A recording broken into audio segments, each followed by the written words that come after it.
Hello friends, welcome to our channel physics point by Ravinder. जैसा कि आप जानते हैं कि हमने बीएससी पार्ट थर्ड ईयर के एक महत्वपूर्ण पेपर सॉलिड स्टेट फिजिक्स के अंतर्गत एक वीडियो लेक्चर सीरीज स्टार्ट कर रखी है, जिसमें हमने प्रीवियस जो क्लास थी उसमें हमने पीरियोडिक पोटेंशियल या आवर्ती विभव को डिस्कस किया था। आज का जो हमारा जो टॉपिक है ये एग्ज़ाम के पॉइंट ऑफ व्यू से बेहद महत्वपूर्ण है।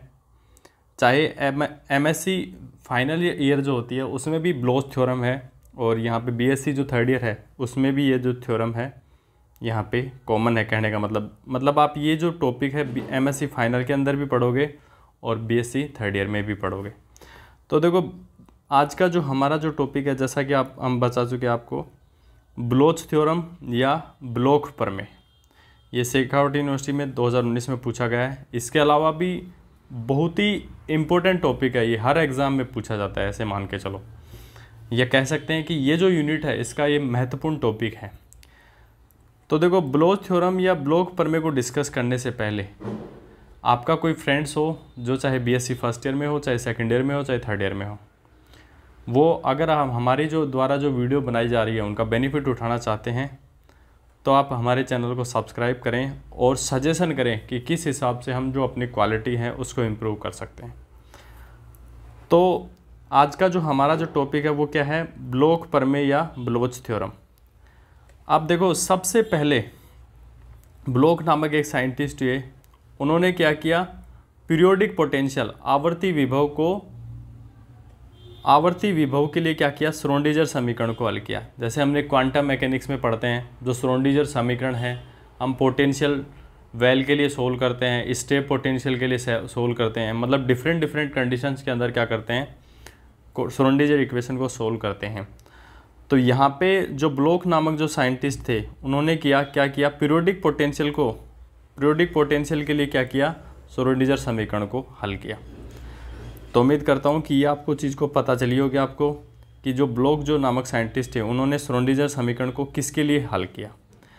अब देखो, दूसरा जो महत्वपूर्ण जो फैक्टर होता है किसी भी थ्योरम का वो होता है उसका स्टेटमेंट। अब जो ब्लॉक जो थ्योरम है उसका स्टेटमेंट क्या कहता है कि ब्लोच थ्योरम के अनुसार किसी ब्रेवे जालक के लिए जो आवर्ती विभव को क्या करता है, संतुष्ट करता हो।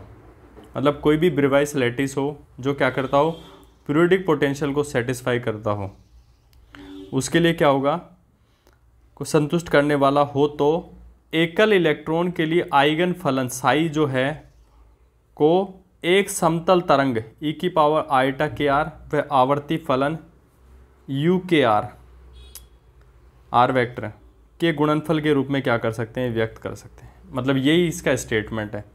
तो सीधे शब्दों में बात करें तो ये है कि कोई भी ब्रेवाइस लैटिस है आपके पास, वो क्या करता है, पीरियोडिक पोटेंशियल को संतुष्ट करता है। तो उस कंडीशन में क्या होगा, उस ब्रेवाइस लैटिस का जो क्या होगा, एकल इलेक्ट्रॉन के लिए जो आइगन जो फलन साई होगा वो क्या होगा, उसको हम क्या करेंगे, एक समतल तरंग e⁻i⁴ और आवर्ती फलन u⁻r के गुणनफल के रूप में लिख सकते हैं। मतलब जो आइगन जो फलन है उसको हम समतल तरंग e⁻i⁴ और आवर्ती फलन u⁻r के प्रोडक्ट के रूप में लिख सकते हैं। बस यही इसका स्टेटमेंट है।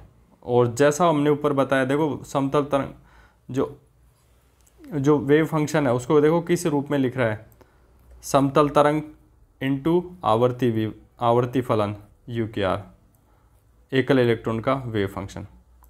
तो यही है। तो एकल इलेक्ट्रॉन का जो वेव फंक्शन है वो किसके रूप में लिख सकते हैं, समतल तरंग और आवर्ती फलन u⁻r के गुणनफल के रूप में लिख सकते हैं। तो जैसा स्टेटमेंट में हमने पढ़ा वैसा ही नीचे हमने डिस्क्राइब किया है। तो उम्मीद करता हूँ कि जो ये स्टेटमेंट है आपको ब्लोच थ्योरम का वो अच्छे से समझ में आया होगा। तो सबसे पहली जो बात है, ये ब्रेवाइस लैटिस के लिए होता है जो पीरियोडिक पोटेंशियल को क्या करते हैं, सेटिस्फाई करते हैं। तब पीरियोडिक पोटेंशियल वाले जो ब्रेवाइस लैटिस है उसमें जो सिंगल इलेक्ट्रॉन का जो वेव फंक्शन है वो एक समतल तरंग और आवर्ती फलन के प्रोडक्ट के रूप में लिख सकते हैं। अब देखो यहाँ पे u⁻r क्या है, ये भी आवर्ती फलन है। मतलब देखो आवर्ती फलन u⁻r के गुणनफल के रूप में लिख सकते हैं। तो u⁻r क्या है, आवर्ती फलन है, तो ये भी क्या करेगा, एक डेफिनेट इंटरवल के बाद में अपनी जो वैल्यू है उसको रिपीट करेगा, और वो डेफिनेट इंटरवल क्या है, टी है, फिर 2t 3t, फिर ये यू के आर हो जाएगा। तो ये भी आवर्ती फलन है, तो यू के आर वैक्टर को हम क्या लिख सकते हैं, U K R vector plus T vector. और ई की पावर आयटा के आर को भी हम पीरियोडिक फॉर्म में लिखे हैं, तो ई की power iota K R vector plus T vector. तो ये तो होगा इसका स्टेटमेंट और बेसिक टर्म जिसका हमने यहाँ पे इंट्रोडक्शन करा दिया। अब देखो पुनः समीकरण 1 को हम यहाँ पे लिखते हैं, कैसे लिखेंगे देखते हैं। अब यहाँ पे देखो इसको पीरियोडिक फॉर्म में लिखेंगे, पुनः समीकरण 1 से देखो साई आर है, इसको psi R vector plus T vector, क्योंकि वैल्यू तो सेम ही है, और यू के आर है तो U K R vector plus T vector, और ई की power iota K R vector plus T vector. अब देखो psi R vector plus T vector बराबर क्या हो जाएगा, यू के आर, क्योंकि U K R vector plus T vector क्या होता है, यू के आर ही तो होता है, क्योंकि पोटेंशियल जो फलन है ना हमने ये भी कैसा लिया है, आवर्ती फलन लिया है। तो U K R vector plus T vector क्या होता है, यू के आर, ई की पावर आयटा के आर ऐसे कैसे, और ई की पावर आयटा के आर के प्लस टी वैक्टर, क्योंकि जो आधार समान हो तो घातें जुड़ जाती हैं। तो देखो ये जो पूरी जो टर्म है ये साई आर बन गई, देखो यहीं पे साई आर की ये तो टर्म है। तो देखो psi R vector plus T vector बराबर साई आर वैक्टर ई की पावर आयटा के टी। तो देखो ये भी जो ब्लोच जो थ्योरम है उसका मैथमेटिकल फॉर्म है, ये ऐसे कह सकते हैं, इसका सेकंड फॉर्म है, इसकी दूसरा रूप है। तो समीकरण 2 भी क्या है, ब्लोच प्रमेय का ही क्या है, गणितीय रूप है। अब ये ब्लोच प्रमेय का गणितीय रूप तो हो गया, लेकिन ई की पावर आयटा के टी क्या है, इसको बोलते हैं फेज फैक्टर, हिंदी में बोलें तो कला गुणक। जहाँ ई की पावर आयटा के टी क्या है, कला गुणक या फेज फैक्टर। तो ये तो ब्लोच जो थ्योरम थी उसका स्टेटमेंट था, और जिसमें हमने आपको बताया कि ब्लोच ने पीरियोडिक पोटेंशियल के लिए क्या किया था, श्रोडिंगर समीकरण को हल किया था। अब देखो अब इसके प्रूफ पे चलते हैं। तो श्रोडिंगर समीकरण को हल किया था, तो श्रोडिंगर समीकरण से ही हम यहाँ पे चलते हैं। तो देखो इसको प्रूफ देखते हैं। जैसा कि आप क्वांटम मैकेनिक्स में आपने खूब पढ़ा है कि वन डायमेंशनल श्रोडिंगर इक्वेशन जो होती है d2 psi upon D X square plus 2m upon H cross E minus V X psi बराबर 0। अब यहाँ पे वी एक्स क्या है, पोटेंशियल है, और यहाँ पे पोटेंशियल कैसा है, हमारा पीरियोडिक पोटेंशियल है, जहाँ पे वी एक्स प्लस ए बराबर वी एक्स है। तो यहाँ पे वी एक्स क्या है, पोटेंशियल है, और हम जो जिसके लिए श्रोडिंगर समीकरण को हल कर रहे हैं वो कैसा पोटेंशियल है, पीरियोडिक पोटेंशियल है। अब देखो समीकरण 1 जो है वो क्या है, द्वितीय कोटि का रैखिक अवकल समीकरण है, मतलब सेकंड ऑर्डर का डिफरेंशियल इक्वेशन है। तो कोई भी सेकंड ऑर्डर का डिफरेंशियल इक्वेशन है तो इसके सॉल्यूशन क्या होंगे, 2 होंगे, जिसके 2 स्वतंत्र हल मान लेते हैं। कौन कौन से मान लेते हैं, साई 1x और साई 2x है। तो इस समीकरण का सामान्य हल क्या हो जाएगा, साई x बराबर a Sai 1x plus b Sai 2x। मतलब जब भी हम सेकंड ऑर्डर के डिफरेंशियल इक्वेशन को सोल्व करते हैं ना, तो इसका रैखिक योग करते हैं, जहाँ पे a व b क्या है, कांस्टेंट है जिसको हम ज्ञात कर सकते हैं, जहाँ a व b क्या है, नियतांक है। अब देखो हमारा पोटेंशियल जो है पीरियोडिक है, हमारा फंक्शन है वो भी पीरियोडिक है, तो हमारा जो वेव फंक्शन है सिंगल इलेक्ट्रॉन के लिए वो भी क्या होगा, पीरियोडिक होना चाहिए। तो यहाँ पे यही बात की है, चूँकि विभव आवर्ती है, अतः न केवल साई 1x साई 2x बल्कि Sai 1x plus N A, मतलब डेफिनेट एन ए क्या है, यहाँ पे इंटरवल को रिप्रेजेंट कर रहा है, Sai 1x plus N A व Sai 2x plus N A भी क्या करेंगे, समीकरण 1 को संतुष्ट करेंगे। ये कह रहा है कि हमारा देखो जो भी चीज़ हम ले रहे हैं यहाँ पे पीरियोडिक पोटेंशियल है, और वेव फंक्शन वो जो आवर्ती फलन है वो भी पीरियोडिक है, तो वेव फंक्शन भी क्या होगा, पीरियोडिक होगा। तो ये कह रहा है कि साई 1x साई 2x कोई नहीं, बल्कि ये Sai 1x plus N a और Sai 2x plus N a को भी समीकरण 1 जो है हमारी वो क्या करेगी, संतुष्ट करेगी, क्योंकि हम यहाँ पे जो भी चीज़ें कंसिडर कर रहे हैं वो क्या है, पीरियोडिक हैं। तो हम क्या कह सकते हैं कि Sai 1x plus N A बराबर alpha 1 Sai 1x plus alpha 2 Sai 2x, और Sai 2x plus N a को भी कैसे लिख सकते हैं, जैसे इसको लिखा है ना, इसको यहाँ पे अल्फ़ा 1 बीटा 1 या हमने अपने हिसाब से कांस्टेंट मान लिए, beta 1 Sai 1x plus beta 2 Sai 2x, इसको समीकरण 3 और 4 देते हैं। अब यहाँ पे अल्फ़ा 1 अल्फ़ा 2 बीटा 1 बीटा 2 क्या है, कांस्टेंट टर्म्स हैं, जिनको हम फाइंड आउट कर सकते हैं। अगर कोई स्पेशल केस लेंगे ना, जैसे वहाँ पे हमने बाउंड्री कंडीशन लगा के ए बी को नॉर्मलाइज करते हैं सारी कंडीशन, तो यहाँ पे भी कोई स्पेशल हम न्यूमेरिकल सोल्व करेंगे या कंडीशन लेके चलते हैं ना, तब इनकी वैल्यू फाइंड आउट कर लेते हैं जब हमें ज़रूरत पड़ती है। तो समीकरण 2 की सहायता से समीकरण 1 का व्यापक हल क्या हो जाएगा। देखो समीकरण 2 क्या है, ये है, और समीकरण 1 क्या है, इसका व्यापक हल क्या हो जाएगा।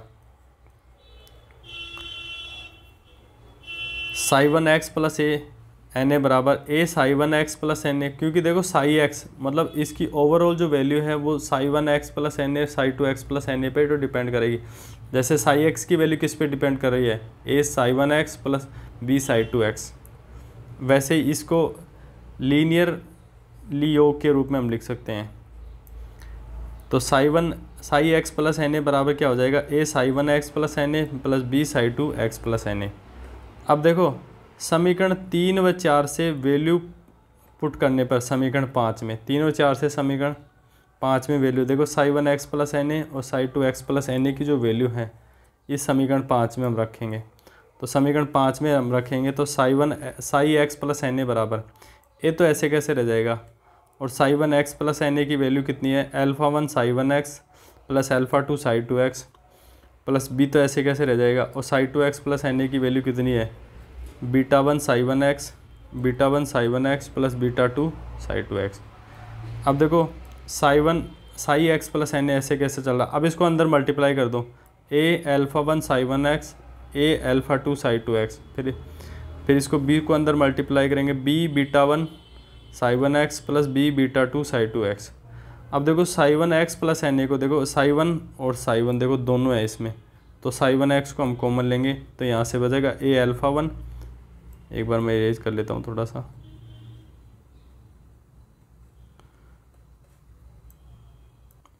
तो देखो यहाँ से हम साई 1 x कॉमन लेंगे तो यहाँ से क्या बचेगा, ए α1 और यहाँ से क्या b β1 साई 1 x, और यहाँ से साई 2 x को हम कॉमन लें तो ए α2 प्लस b β2 साई 2 x। अब देखो यहाँ पे जो जो इक्वेशन है इसको हमें सिंप्लीफाई करना है, मतलब इसकी वैल्यू हमें निकालनी है। तो देखो यहाँ पे ए व बी जो कांस्टेंट है, ए व बी नियतांक का जो चयन है वो इस प्रकार से किया जाता है। मतलब देखो हमें जो हमारी जो इक्वेशन हम यहाँ पे सोल्व कर रहे हैं उनको हमें कॉम्प्लिकेटेड नहीं बनाता है, हमें आसान हल चाहिए, तो हम इसको और इसको जो है इस हिसाब से कंसिडर करते हैं, तो कि ताकि जो हमारी जो इक्वेशन है वो इजी फॉर्म में चले। तो ए व बी नियतांकों का चयन इस प्रकार से किया जाता है कि ए α1 प्लस बी β1 बराबर लैम्डा ए α2 प्लस बी β2 बराबर लैम्डा बी, ऐसे मान लेते हैं। तो ये वैल्यू यहाँ पे हम रखेंगे तो हमारी इक्वेशन कुछ ऐसे बन जाएगी, psi x plus N A बराबर देखो psi x plus N A इधर चलेगा, और ए α1 प्लस बी β1 की वैल्यू क्या है, लैम्डा ए, तो लैम्डा ए साई 1 x, और दूसरी ए α2 बी β2 की वैल्यू कितनी है, लैम्डा बी, तो लैम्डा बी साई 2 x। अब देखो लैम्डा यहाँ से कॉमन आ रहा है तो a psi 1 x plus b psi 2 x। अब देखो psi x plus N a, तो लैम्डा तो ऐसे कैसे, और a psi 1 x plus b psi 2 x समीकरण 2 से क्या हो जाएगा, साई एक्स हो जाएगा, क्योंकि हमने पढ़ा है। देखो समीकरण 2 पे चलते हैं हम, तो देखो समीकरण 2 ये रही, समीकरण 2 पे देखो ये रही, तो वापस चलते हैं वहीं पे। तो देखो यहाँ पे हमने ये वैल्यू यहाँ तक रख दी, यहाँ पे देखो समीकरण 2 से ये वैल्यू यहाँ पे रख दें, तो समीकरण 9 जो है हमारा कुछ इस प्रकार से बन गया, psi x plus N A बराबर लैम्डा साई एक्स। अब देखो पुनः समीकरण 7 व 8 से, अब समीकरण 7 व 8 में चलो, देखो समीकरण 7 व 8 में यहाँ पे देखते हैं, एक बार इसको इरेज कर लेते हैं, कैसे एडजस्ट कर रहे हैं टर्म को।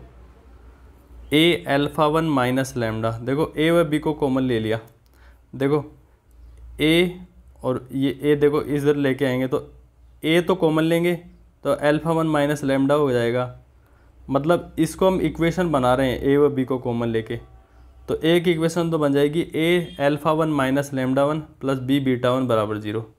देखो ये बी β1 ऐसे कैसे रह जाएगा। अब फिर दूसरी इक्वेशन क्या बन जाएगी, ए α2, फिर ये इधर लेके आएंगे तो बी तो कॉमन ले लेंगे, beta two minus lambda common हो जाएगा। तो ए अल्फ़ा टू ऐसे कैसे, B beta two minus lambda बराबर 0। तो इसको समीकरण 10 और 11 दे देंगे लगातार। अब देखो समीकरण 10 व 11 को मैट्रिक्स रूप में लिखने पर, देखो मैट्रिक्स रूप में लिखेंगे तो ये जो कोफिशिएंट है इसकी तो अलग मैट्रिक्स बनेगी और ए व बी जो है इसकी अलग मैट्रिक्स बनेगी। तो कोफिशिएंट की मैट्रिक्स तो ये हो गई, ए व बी की मैट्रिक्स ये हो गई। तो यहाँ पे देखो ए का कोफिशिएंट क्या है, अल्फ़ा वन माइनस लैम्डा, और ये सारणी कुछ इस हिसाब से बनेगी। देखो फिर यहाँ पे ऊपर से बीटा वन, फिर नीचे देखो यहाँ पे अल्फ़ा टू, फिर देखो ये अल्फ़ा टू, फिर लास्ट में यहाँ पे देखते हैं बीटा टू माइनस लैम्डा, तो बीटा टू माइनस लैम्डा, और फिर ये ए व बी ऐसे कैसे। अब देखो हमें तो इसकी वैल्यू चाहिए, तो क्योंकि ये तो टर्म 0 हो नहीं सकती ए व बी, तो ए व बी या ए व बी के अशून्य होंगे, मतलब ये नॉन जीरो कब होंगे, जब देखो दो, जैसे मैं कहूँ ए गुणा बी बराबर 0, मैं ऐसे कह रहा हूँ कि ये बी अशून्य होना चाहिए, दोनों का गुणा जो है वो 0 है, तो ये तो 0 नहीं है, मतलब नॉन जीरो है, तो उस कंडीशन में इसको ही 0 होना पड़ेगा। तो वैसे ही यहाँ पे कि ए व बी के अशून्य होंगे यदि, मतलब ये नॉन जीरो कब होंगे, जब ये 0 जाएंगे, तभी तो इन दोनों का गुणनफल 0 होना चाहिए। तो alpha one minus lambda beta one और alpha two beta two minus lambda, इस प्रकार से ये मैट्रिक्स बनेगी, सॉरी सारणिक बनेगी। और जब इसको हम सोल्व करेंगे तो इस हिसाब से सारणिक बन जाएगी, lambda square minus lambda alpha one plus beta two plus alpha one beta two minus beta one lambda two बराबर 0। इसको हम समीकरण 12 देंगे। अब देखो यहाँ पे ये जो वैल्यूज़ आ रही हैं, alpha one beta two minus beta one alpha two, ये जो प्रॉपर्टीज़ हैं, देखो एक मिनट, देखो ये जो अल्फ़ा वन माइनस, सॉरी एक मिनट कलर चेंज कर लेते हैं, alpha one beta two minus beta one alpha two बराबर, ये जो इसका है 0 है आगे। देखो अब यह सिद्ध किया जा सकता है कि alpha one beta two minus beta one alpha two बराबर 0। देखो यहाँ पे एक रोन्स्कियन की एक प्रॉपर्टी हम काम में लेके इसको देखो 1 प्रूव कर सकते हैं, इसमें कोई बड़ी बात नहीं है। अगर रोन्स्कियन की उस प्रॉपर्टी को हम यहाँ पे लेके चलेंगे तो देखो ये जो आपकी जो डेरिवेशन है ये और लेंथ हो जाएगी, 1.5 पेज और बढ़ जाएगा। तो ये जो रिजल्ट आपको डायरेक्ट याद रखना पड़ेगा, ताकि देखो आपको पेपर भी कंप्लीट करना होता है, तो मल्टी स्टेप कोई डेरिवेशन हो जाती है, ऑलरेडी मल्टी स्टेप चल रही है, इसमें कई चीज़ें हम कंसिडर करते हैं। तो ये चीज़ें आपको रोन्स्कियन की जो प्रॉपर्टी हम काम में लेके इसको जो है ना 1 के इक्वल प्रूव कर सकते हैं। तो ये चीज़ आपको डायरेक्ट याद रखनी है। तो ये 1 हो जाएगा, तो उसके बाद में आपकी जो समीकरण है lambda square minus lambda alpha one plus beta two plus 1 बराबर 0, ये इक्वेशन बन जाएगी। अब ये समीकरण क्या है, लैम्डा में द्विघात समीकरण है। यह समीकरण लैम्डा में क्या है, द्विघात समीकरण। इसके 2 हल होंगे, एक तो मान लेते हैं लैम्डा 1 है, एक लैम्डा 2, क्योंकि कोई भी क्वाड्रेटिक इक्वेशन होती है ना तो उसके 2 ही सॉल्यूशन होते हैं। अब देखो हम कोई भी क्वाड्रेटिक इक्वेशन है मान लो, तो मूलों का योग, मूलों का गुणनफल, तो मूलों का योग माइनस बी बटे मूलों का गुणनफल क्या होता है, सी बटे। तो लैम्डा 1 प्लस लैम्डा 2 बराबर क्या हो जाएगा, माइनस बी। तो माइनस देखो बी यही तो है, बी एक्स का गुणनफल, जैसे यहाँ पे लैम्डा का गुणनफल क्या आएगा, alpha one plus beta two बटे ए मतलब लैम्डा का गुणनफल, लैम्डा स्क्वायर का गुणनफल वो तो 1 है। तो लैम्डा 1 प्लस लैम्डा 2 की जो वैल्यू है अल्फ़ा वन प्लस बीटा 2 है, और लैम्डा 1 लैम्डा 2 जो है मतलब मूलों का जो गुणनफल है वो क्या है, 1 है।